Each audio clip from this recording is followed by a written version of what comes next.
Aristotle, who was the first literary critic and ancient Greek philosopher and polymath.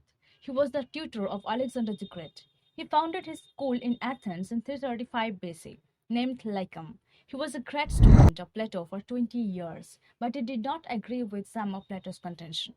Plato was the teacher of Aristotle and a great student of Socrates. Plato wrote a book, The Republic, around 380 BC, where Socrates acts as Plato's mouthpiece, where he talks about an ideal state where there is no place for poets and poetry.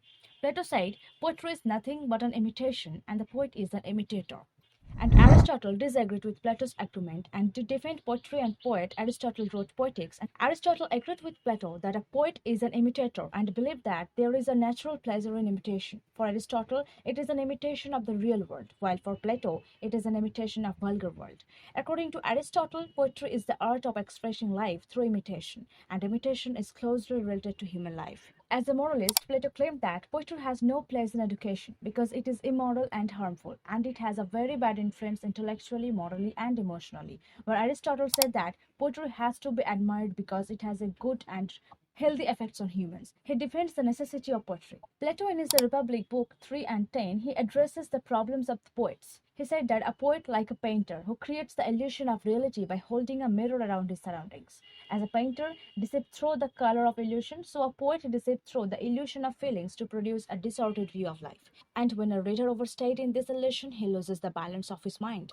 On the other hand, by comparing poetry with music, Aristotle explained that as music is the rhythmic imitation of inner emotions and passions, similarly, poetic illusions is concerned with the depth of objects and not their surface. Aristotle says that poets imitate things as they are, or things as they were, or as they were thought to be. And a poet who can imitate not only the actions and behavior of real people, but also those beings who do not even exist in real life, but are part of human superstitions, such as ghosts, gods, and spirit. At the same time, a poet may imagine something which has not even happened. Plato implied that philosophy is better than poetry, because philosophy deals with the truth, whereas poet deals with illusions, whatever is to him. According to Aristotle, poetry is more philosophical and higher than the history because, in order to unfold a plot convincingly to the audience, the poet must present the underlying logic of the necessity of outcome of that event. Plato believed that all things perceptible to him are manifestations of truth. A poet has nothing to do with the truth because he represents the shadow of the reality, but not the reality. On the other hand, Aristotle suggests that poetic imitation is a creative process and its benefits are to understand the nature of things by imposing order.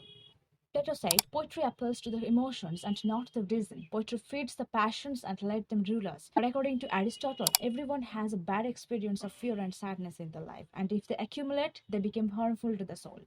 Aristotle was the first to emphasize the psychological value of poetry to mankind. According to Aristotle, poetry is an imaginative representation of life. Its aim is to make people happy, and it must be convincing that poetry is an idealistic treatment of life.